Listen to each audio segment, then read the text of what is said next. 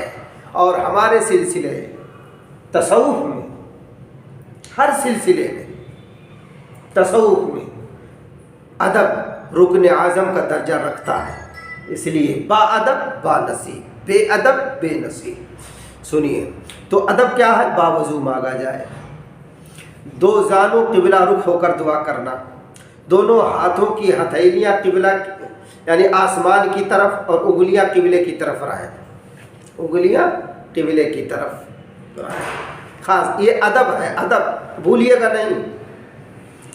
ہاتھوں کو کندھے یا سینے تک اٹھانا، دعا سے قبل اللہ تعالیٰ کی حمد و ثنا کرنا، دعا سے قبل اور دعا کے ختم پر درود پاک پڑھنا، دل لگا کر دعا کرنا، اپنی ذات سے دعا کی ابتدا کرنا، پھر عام لوگوں کے لیے دعا کرنا، قبولیت کی یقین کے ساتھ دعا مانگنا۔ اب حضرت کی ایک بات انہیں اب آپ کو بتا کے بعد پھر آگے لے چلتا ہوں۔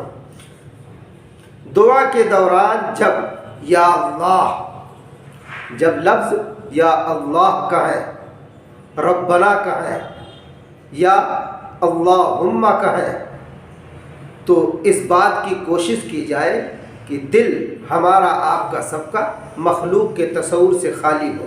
دعا کے بعد چہرے پر ہاتھ پھیر لینا چاہیے۔